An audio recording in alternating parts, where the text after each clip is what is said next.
Oh my It's God. gonna be one of those. It's gonna be one of those. Rookie Everybody show today. start drinking a lot.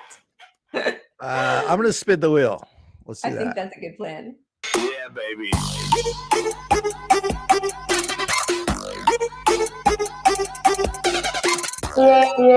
Wow. That's a perfect sound effect actually for this just devastating party I used to call my own that stands for absolutely nothing. The fact that we are not running away. I don't even know why I shouldn't say we. I'm not part of this party anymore, but that Democrats aren't running away with every election when they are faced with these absolute morons, white supremacists, hypocrites, puppy killers, every other Yeah. thing. It's The an right embarrassment. the right has made it so easy if the Democrats wanted to win elections. Yeah. I mean, even with their lack of accomplishments, if they just tried to actually win the elections by even lying about supporting the right positions, I mean, Yeah, they won't even do that. They're just going to throw anybody who's slightly to the left of fascist under the bus. yeah, I mean, this is all they've got. This is the same strategy they've used forever. Scare tactics basically. But I Right. mean, Social Security, Medicare, reproductive rights are all on the ballot. Well, Social Security, Biden's the one who's wanted to cut Social Security his whole life. Medicare, Biden's currently privatizing Medicare, reproductive rights. They've ran on codifying that for, a decade, 50 2 years. decades, Yeah. 50 years. Someone do the math on that. That could be five decades, I think. 5 decades. Yeah.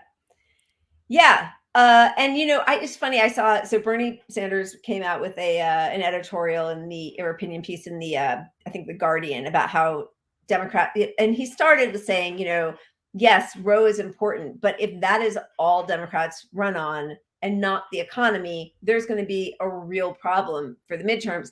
And right away, all the cynical, slimy, dishonest players were like, hey, Bernie, Roe v. Wade and abortion, those are economic issues. Like he hasn't been 100% pro choice his whole career. Like his Medicare for all wouldn't get rid of the Hyde Amendment and have abortion be protected under. I mean, like they're just so disgusting. They can't even let him craft the message where he starts off saying it's incredibly important. It's disgusting that Republicans are overturning it, but we have to focus on more than just abortion. Well, obviously, and the reason behind it, which Democrats understand, it's not that they don't understand this as a party. They're trying to hide that economic interests are the number one turnout for voters all the time, every election. It's the economy stupid is a phrase because every election is the economy stupid.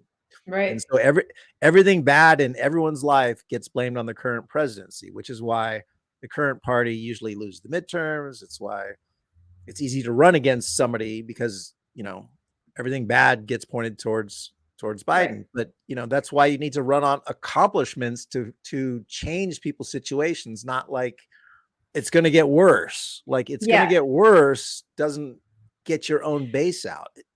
It doesn't. And especially, his accomplishments, well, are so weak anyway. But like, you promised $2,000 checks if we got Georgia. You got Georgia. You promised a $15 minimum wage. You let the parliamentarian destroy that. You promised, canceling $10,000 of student debt. You're already rolling that back. And it even took you a year and a half to come up with some like piecemeal, means tested, horrible policy that's going to be tons of paperwork that still is going to be rolled back. And I think student loans payments are going to restart in January. Yeah, which will impact my life dramatically more than forgiving $10,000 of my debt for it. Exactly. And most people with graduate loans are in the exact same shoes I am, where look, $10,000, it does help a lot of people with undergrad debt who, maybe had if you have $30,000 in undergrad debt and 10's forgiven, sure, that Yeah. But nobody goes to graduate school and has $30,000 of debt, only $30,000 in debt, unless you're already wealthy. Right. Yeah. I mean, yeah, it's completely unhelpful and it pisses off just enough people that like on both sides of it, right? Like he should have done more, already rolling back some of it, kind of designed to fail. Yeah, honestly. he rolled back the private loan portion, Right. which think about if you're one of those people and you Yeah. got excited about it. Yeah. That's just Yeah, and I bad. think so, as I'm looking around, because right now so many of the races that we thought were starting to look good for Democrats are actually neck and neck. And it feels like when that happens, it's because, as we know, the people aren't really running on policy anymore. And then, so talking about, like, let's say Fetterman, right, running against Oz. Well, we know that the establishment really wanted Connor Lamb, the sort of like Mayor Pete candidate. Fetterman trounced him in the primaries. Then, unfortunately, Fetterman had his stroke, and he's still recovering. And you can tell there are remnants of it. But one of the things about running on policy, and we saw this when Bernie was running and had his heart attack, his surrogates could go out there and very clearly articulate the message that wasn't just about him. It was about all of us and the policies that a majority of this country wanted, right?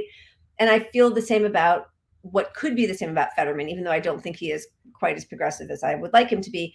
But instead, it kind of devolved into this like Twitter, memes back and forth, and the crudité and the puppy killing and all this kind of stuff that means nothing. So if you're not running on policy, you're running on like personality, and you are a little bit impaired right now as he's recovering from a stroke.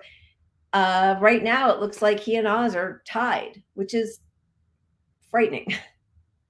It's crazy considering how he was wiping Oz's ass. I mean, he was destroying him. Yeah. Until not long ago. It reminds me of who's the guy in not DeSantis, the guy in Florida who backed off supporting Medicare for all down the home stretch. Oh, caught up in the hotel stuff and the drug scandal. Yeah. And Gillum. Yeah. Gillum. Gillum was going to win that race, and then he brought Hillary down. Played it safe. Never got that talked Hillary about bump. Medicare for all.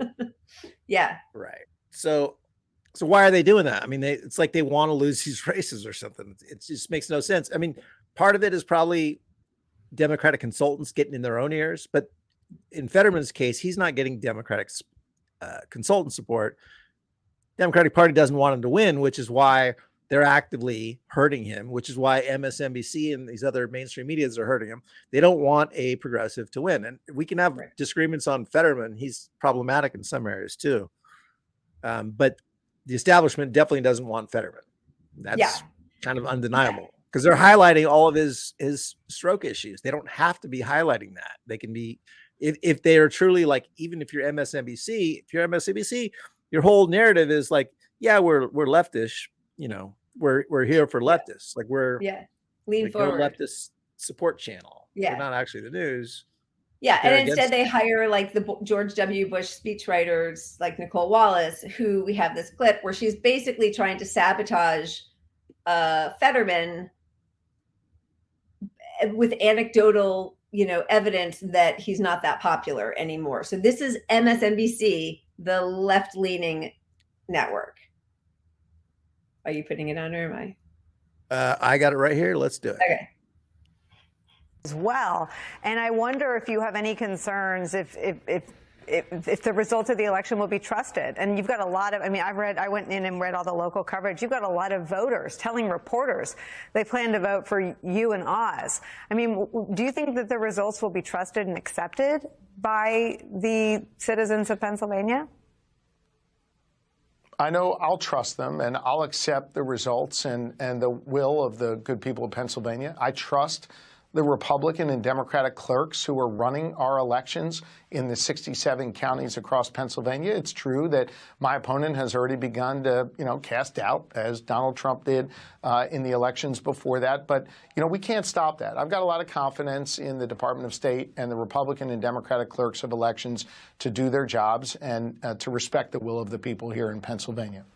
Let me just ask you about all that anecdotal reporting in local and national media. It's really undeniable at this point that there are a lot of voters in Pennsylvania describing themselves this way as ticket splitters. What counsel do you have for Mr. Fetterman to boost? I mean, you're running, I think, 11 points ahead of Mastriano, 11, 12 is the average of the polls. His race is much closer. Why do you think that is? Okay, so there's so many things to say. First, I do want to thank Greg C., cable news sufferer, for clipping that post. He watches cable news, so we don't have to. Thank you. Oh, appreciate him so much. How many times does she talk about unbelievable anecdotal evidence? Like, it's kind of, Well, I was just going to it's say the either- same thing. yeah. She said anecdotal twice, and then she said she set it up with anecdotal, and then she ended with it's undeniable now. So she just built this like, well, you heard it twice from me that it's people in the streets, and then she's like, well, now it's undeniable. Yeah, it's undeniable. Yeah, they split votes that I hear about anecdotally, which is exactly the opposite of like strong, hard evidence, right? Like that's not dispassionate polling or something. Yeah, and No, so it's wagging the here's dog. They're shaping the narrative, obviously. Exactly. And this is the worst case scenario also because Mastriano, so that's Josh Shapiro who's running, and I think he's a pretty not center Democrat, corporate Democrat, Shit-libish. whatever, yeah, shit-lib guy. But that's a race where the DNC poured in millions of dollars to push and run ads for his supreme right-wing MAGA opponent, Mastriano. right. And now he is beating him. And so now it's going to be like, look, that's a great tactic that we're using, right? Yeah, it's the Pied Piper strategy they did that got Trump elected, but now they're doing it, and it's gonna work in this place. But it's going to work once, and so anecdotally, it's going to be an enormous success. It's undeniably the strategy we need to use going forward. Yeah. So that is just wildly disappointing, and I do think that the more that there's these equivocations, and people don't just stand for what they, unabashedly articulate the policies they stand for. The thing about like all the candidates who ran with Medicare for All, I think it was in 2020, down ballot candidates, even in the races where it was a Republican +5 district, the ones who ran with Medicare for All overwhelmingly won. And this thing of like backing away, even defund the police. There was one candidate who ran with defund the police as part of her campaign, and that was Cori Bush, and she won. So like all of these narratives of, going too far left is what's going to hurt you. It's just a lie. And they just keep waiting until they get their one piece of evidence, like in one race where it doesn't work. And so then they're going to, run on that. Yeah, MSNBC is just there to lie to people that want to be progressive, that want to be left, that think they're on the right side of history. They're just there to lie to you and make you feel good about yourself. But I mean, the problem is that we go back to is that it makes people think that something is being done, like Democrats are fighting for you, which they obviously aren't. I mean, but it opens up the doors for all these people on the right, because people that are informed on the left know, oh, that's bullshit. Biden's not, doing all this stuff on marijuana. He's not, socialist. The more you know that everything they're saying is bullshit, the less you are as the base of the party to show up to vote in midterms, because midterms are the most engaged people only who show up to midterms. Everybody's not bombarded with like, oh, go vote in the national election for presidency. Right. It's more, hey, you got to on your own enthusiasm. It's like a real demonstration of enthusiasm. Enthusiasm of your own base wins the election. Right. So the right is radical as fuck. We're helping radicalize them by promoting the most extreme candidates. So that's turning out their own base even more. Yep. So we need to counter that with not these middling messages. We need to counter it with accomplishments, especially since we're in power. It's accomplishments. It's not stop the other guys. Absolutely. Accomplishments and not apologizing for fighting for policies that a majority of the country, not just Democrats, want. I mean, that's what's so absurd. If you want to Right. win, we know what people want in this country. They want a living wage. They want a Green New Deal. Right. They actually do want COVID protections. They want Medicare for all. Like, we know So that. if democracy is on the line, which we're always told it is, Yeah. wouldn't Democrats all get behind Fetterman? Wouldn't the whole entire Democratic Party, wouldn't Nancy Pelosi be out there saying we got to get Fetterman elected? Yeah. It's crucial to us to get Fetterman into office. Yep.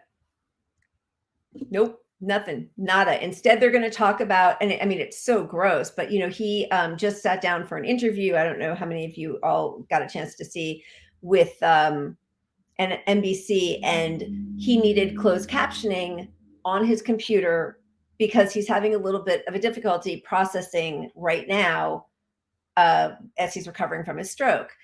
And there has been, I mean, to see people who call themselves liberals basically say that needing closed captioning is going to takes away his ability to govern, like we didn't have a president in a wheelchair or with like crippling back pain like JFK, right? Like they're going to make Like a our thing own about president this.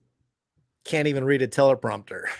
I mean, right? Walks they're off all- stage, yeah, is lost. yeah. But Fetterman They're- has got the disability. yeah, I mean, it's really gross. Fetterman. Anyway, so do you want to show somebody who like does kind of unapologetically stand up for what he believes? Even again, like Oh, I thought you were going to say Tulsi. I thought you were going to show. Oh, well, yeah. 'Cause she is such a true believer. Sorry, I don't even want to show the Tulsi clip. I mean, what was her line about white? Well, that's what's so gross, right? She says she's leaving the Democratic Party because it's a warmongering party of elitists. Great. I agree. 100% they are. But then she peppers that whole speech with the wokeness party and, that they're fighting against white people and taking away white people's rights and religious freedom. I mean, it is every right-wing talking point. Yeah, exactly. They'd always rather have a Republican than a progressive. Always. Anyway, yeah. So yeah. Yeah, let's not show Tulsi. Do you want to show who you were talking about showing? Well, I thought Gary Chambers. I like that he's Chambers? just unapologetically, like we showed a few months ago, he had that campaign ad where he's down in Louisiana where he's running for Senate, but smoking a joint or blunt or whatever the kids say, emoji thumbs up. Then he had another Brandon, one recently. it's now a dank Brandon. Sorry. He had another one recently talking about the Confederate flag.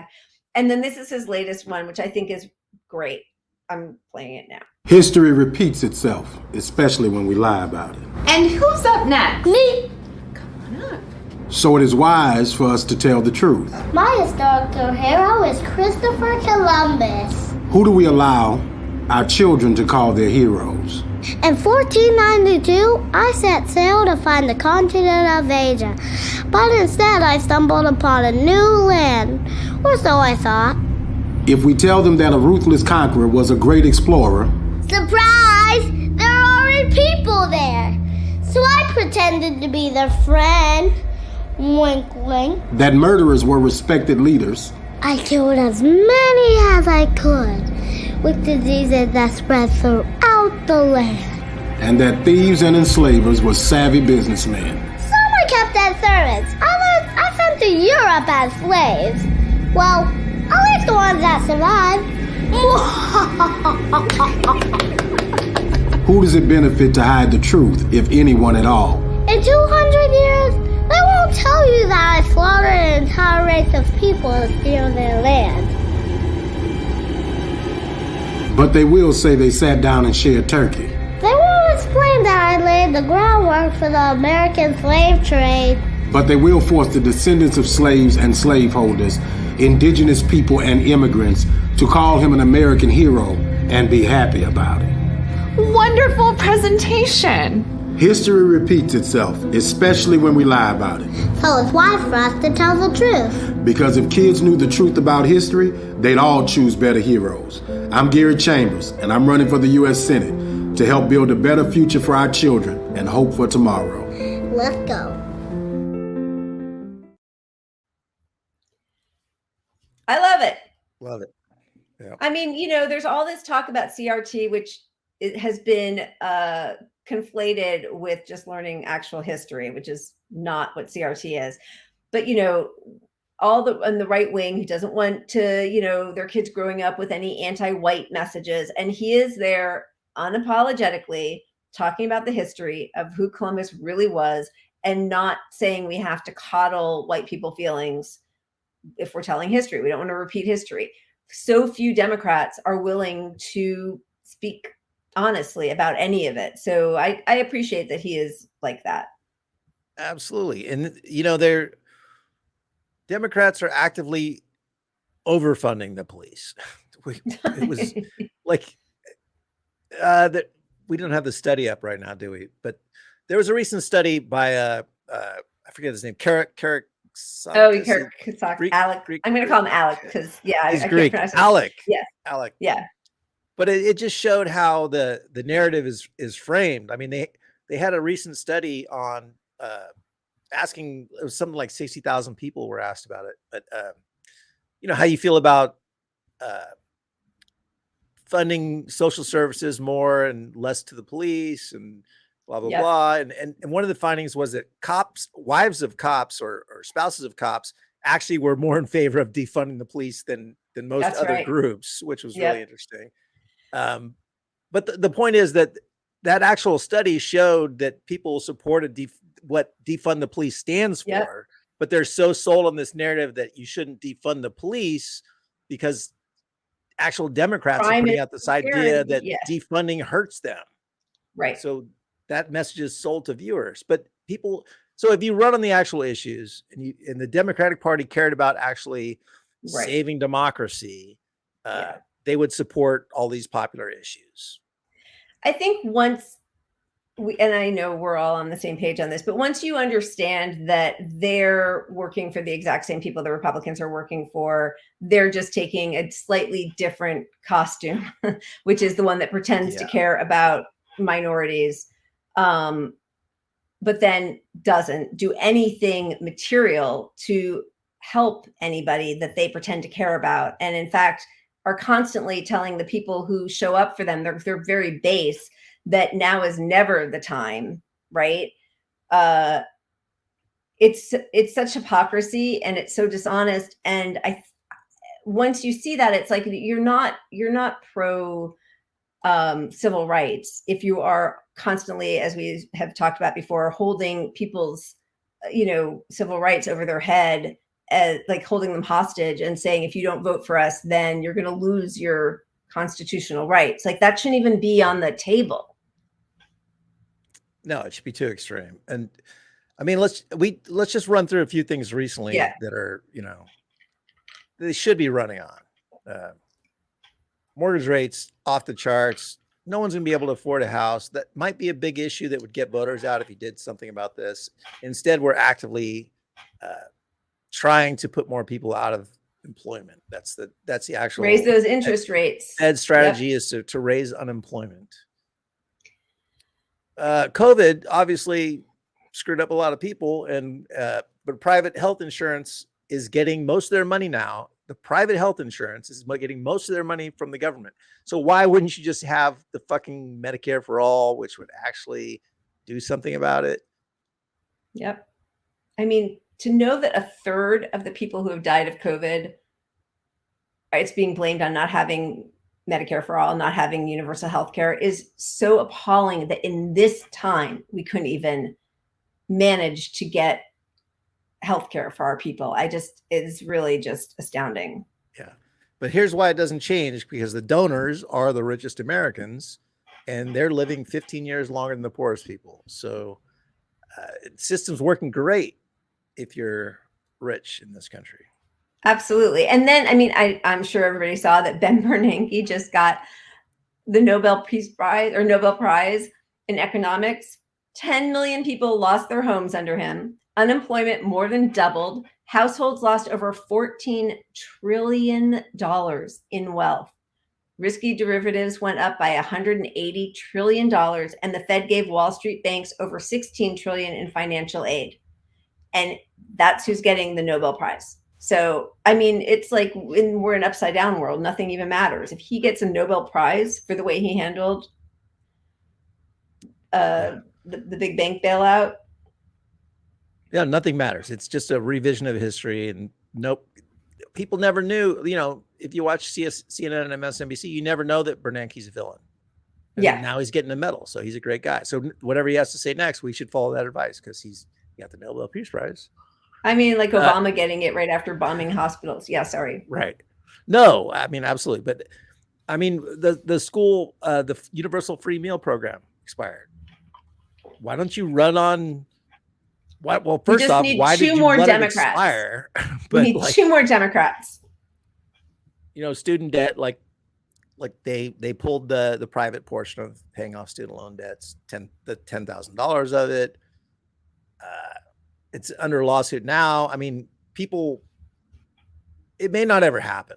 Like we're not going to know if it's going to happen because it's not going to happen before the midterms. So what does that Right. tell you? Like, how does that Yeah. really engage your base? Because they're not feeling it. Like if you actually put $10,000 in my bank account, it wouldn't change anything for me, but it would for some people. Yeah. But a portion of those people are going to say, did I get it or not? If they got it, Right. that might be like, oh, okay, Democrats delivered. Yeah. I mean, something, right? Instead, it's going to be filling out paperwork and, oh, did you get a Pell Grant? And like, you know, it's going to be like any policy that is not universal is designed to fail.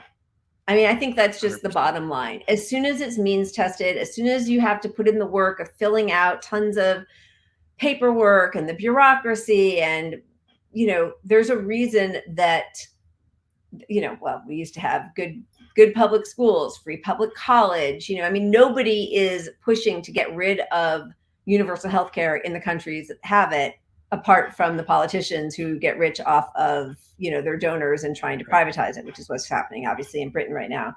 But yeah. Oh, and I did just want to say, Crystal, I saw this. Oops, I'm putting up the wrong one. March for Medicare for All. I did see that as collecting healthcare horror stories for their UN complaint.